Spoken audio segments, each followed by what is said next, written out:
আসসালামু আলাইকুম viewers, welcome to এমএইচআর creations. আশা করি আপনারা সবাই খুব ভালো আছেন। 3ds Max টিউটোরিয়ালের 13তম পর্বে আপনাকে স্বাগতম। আপনি যদি এই চ্যানেলটিতে নতুন হয়ে থাকেন তাহলে চ্যানেলটিকে সাবস্ক্রাইব করুন এবং পাশে থাকা বেল আইকনটিতে প্রেস করে দিন। তো চলুন শুরু করা যাক আজকের পর্ব।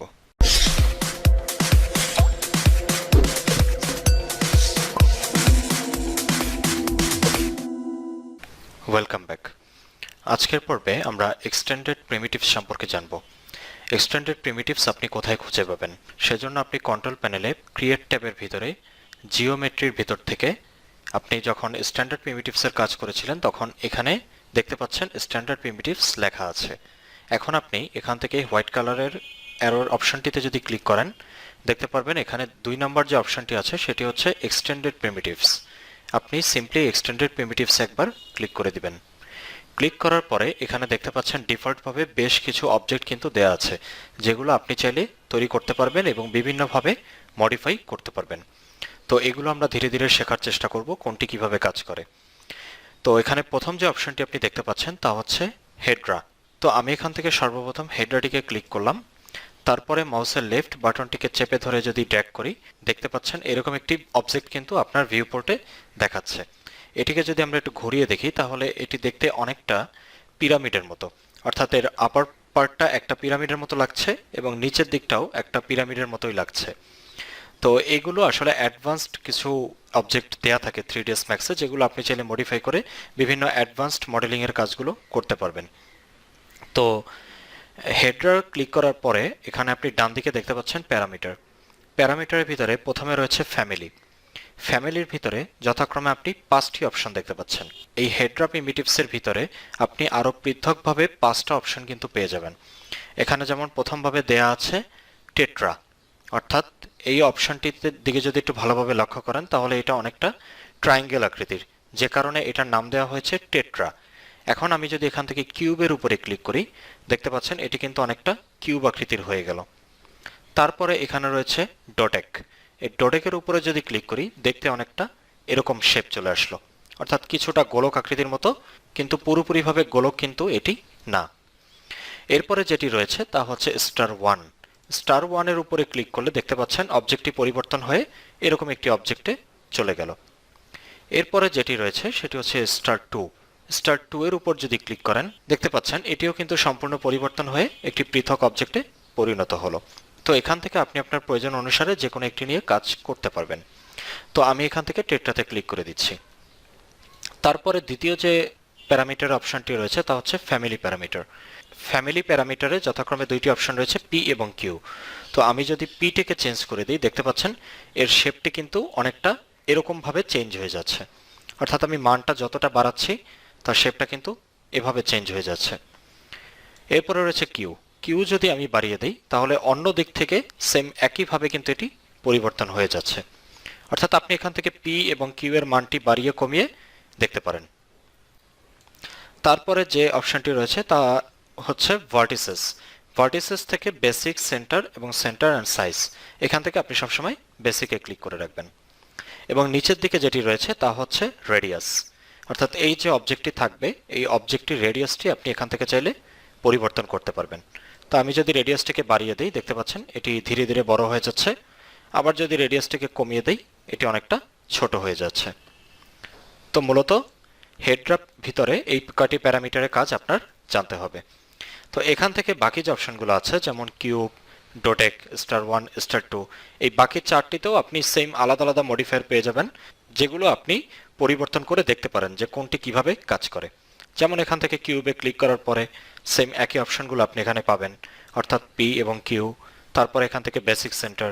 তো এগুলো আপনি পরিবর্তন করে দেখতে পারবেন এবং এখানেও যথাক্রমে রেডিয়াস কিন্তু পেয়ে যাবেন। তারপরে ডোডেকেও যদি ক্লিক করেন সেম অপশনগুলো আপনি পেয়ে যাবেন।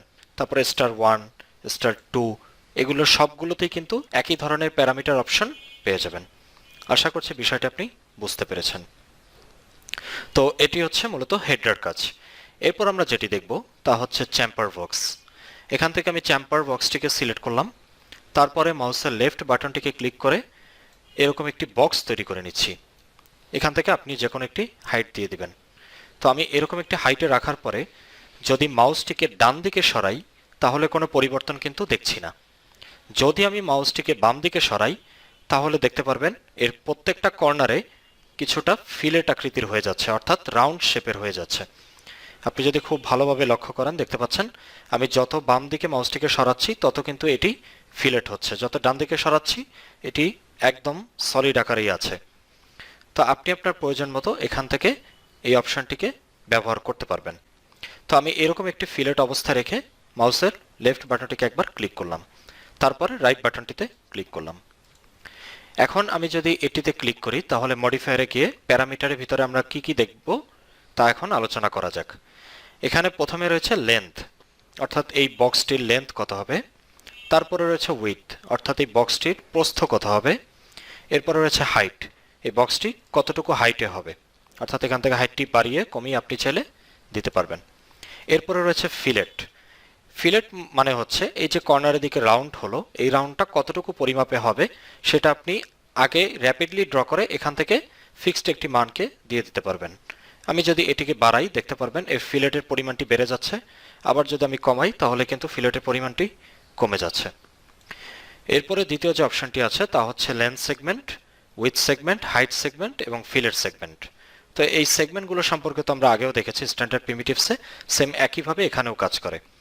এখানে length segment, with segment, height segment, fillet segment সবগুলোতে কিন্তু এক এক করে দেওয়া আছে। তো এখান থেকে লেন্থগুলো যদি আমি বাড়িয়ে দেই কিছু কিন্তু দেখা যাচ্ছে না, তো সেজন্য আমি কিবোর্ড থেকে F4 এ প্রেস করব। F4 এ প্রেস করার পরে দেখতে পাচ্ছেন লেন্থ বরাবর কিন্তু অনেকগুলো সেগমেন্ট এখানে অ্যাড হয়ে গেছে। আবার যদি আমি উইথ বরাবর সেগমেন্টটিকে বাড়িয়ে দেই দেখতে পাচ্ছেন প্রস্থ বরাবর অনেকগুলো সেগমেন্ট কিন্তু অ্যাড হয়ে যাচ্ছে।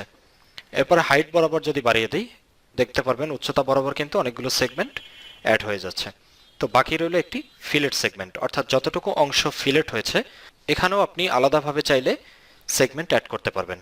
তো সেজন্য ফিলেট সেগমেন্টটিকে যদি আমি বাড়িয়ে দিই দেখতে পাচ্ছেন ফিলেট অংশটুকু কিন্তু অনেকগুলো সেগমেন্টে ভাগ হয়ে যাচ্ছে। আশা করছি বিষয়টি আপনি বুঝতে পেরেছেন। তো এখান থেকে মূলত এই কয়টি প্যারামিটারের কাজই আপনাকে দেখতে হবে। চলে যাচ্ছি আমাদের পরবর্তী যে টুলসটি আছে, আর পরবর্তী টুলসটি হচ্ছে অয়েল ট্যাঙ্ক। আমি এখান থেকে অয়েল ট্যাঙ্কটিকে সিলেক্ট করলাম।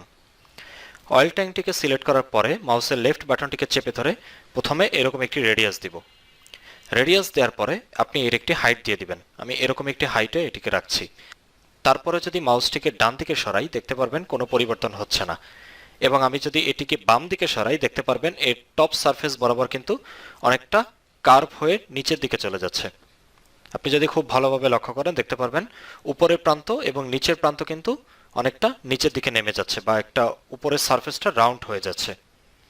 ঠিক আছে, তো এটি হচ্ছে মূলত অয়েল ট্যাঙ্ক। তো আমি এরকম একটি অবস্থায় রেখে মাউসের রাইট বাটনটিকে ক্লিক করছি। এখন যদি আমি এখান থেকে মডিফায়ারে ক্লিক করি প্যারামিটারের ভিতরে প্রথমে দেখতে পারবো রেডিয়াস, অর্থাৎ এর রেডিয়াসটা কত হবে তা এখান থেকে আপনি বাড়িয়ে কমিয়ে দিতে পারবেন। এরপর রয়েছে হাইট, আপনি চাইলে এর উচ্চতা বাড়িয়ে কমিয়ে দিতে পারবেন। এরপর রয়েছে ক্যাপ হাইট, এর যে উপরের প্রান্ত এবং নিচের প্রান্ত রয়েছে এটিকে আপনি চাইলে পরিবর্তন করতে পারবেন। আপনি যখন মানটিকে বাড়িয়ে দেবেন দেখতে পারবেন রাউন্ড শেপটি কিন্তু সম্পূর্ণভাবে নিচের অবজেক্টের সাথে মিলে যাবে, অর্থাৎ একটি দেখতে ক্যাপসুলের মতো দেখাচ্ছে। আবার যদি আপনি এটিকে কমিয়ে দেন দেখতে পারবেন উপরের প্রান্ত কিন্তু সমান হয়ে যাবে। ঠিক আছে, তো আমি এখান থেকে এরকম একটি অবস্থায় রাখছি। তারপরে এখানে রয়েছে ব্লেন্ড। ব্লেন্ডের মান যদি আপনি বাড়িয়ে দেন দেখতে পারবেন এই যে টপ সারফেসে এবং এর সিলিন্ডার আকৃতি অংশের মধ্যবর্তী যে সংযোগস্থল, এই সংযোগস্থলের পরিমাণটা বেড়ে যাবে। আপনি যদি খুব ভালোভাবে লক্ষ্য করেন দেখবেন এই মানটি বাড়ানোর সাথে সাথে এখানে মানটি কিন্তু বেড়ে যাচ্ছে। এরপরে রয়েছে সাইডস। সাইডসের মাধ্যমে আপনি এই সিলিন্ডারটিকে স্মুথ করতে পারবেন। এরপর রয়েছে হাইট সেগমেন্ট, অর্থাৎ উচ্চতা বরাবর আপনি কতগুলো সেগমেন্ট চাচ্ছেন তা এখান থেকে নির্ধারণ করে দিতে পারবেন। তো অয়েল ট্যাঙ্কের ভিতরে মূলত এই কয়টি প্যারামিটারের কাজই দেখার ছিল। এরপরে যে টুলসটি নিয়ে আমরা আলোচনা করব তা হচ্ছে স্প্যান্ডেল। স্প্যান্ডেলটিকে ক্লিক করার পরে মাউসের লেফট বাটনটিকে চেপে ধরে আমি সর্বপ্রথম রেডিয়াস দিলাম, তারপরে এরকম একটি হাইট দিলাম।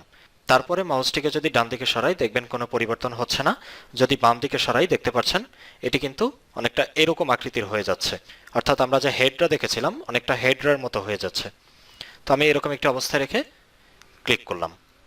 এরপরে যদি আমরা ডান দিকে প্যারামিটারগুলো দিকে লক্ষ্য করি প্রথমে আছে রেডিয়াস। রেডিয়াসটিকে বাড়ানোর সাথে সাথে দেখতে পাচ্ছেন এর যে মধ্যবর্তী রেডিয়াস আছে সেটা কিন্তু পরিবর্তন হয়ে যাচ্ছে। এরপর রয়েছে হাইট, এর উচ্চতা কতটুকু চাচ্ছেন তা এখান থেকে নির্ধারণ করতে পারবেন। এরপরে রয়েছে ক্যাপ হাইট, এখান থেকে ক্যাপ হাইটটিকে আপনি চাইলে বাড়িয়ে বা কমিয়ে দিতে পারবেন। ঠিক আছে, এরপরে রয়েছে ব্লেন্ড। ব্লেন্ড অনেকটা আগের মতো, অর্থাৎ এই যে সংযোগস্থল, উপরের পার্ট এবং মধ্যবর্তী পার্টের যে সংযোগস্থল, এই সংযোগস্থলের মানটিকে আপনি চাইলে বাড়িয়ে দিতে পারবেন। এটি হচ্ছে ব্লেন্ড।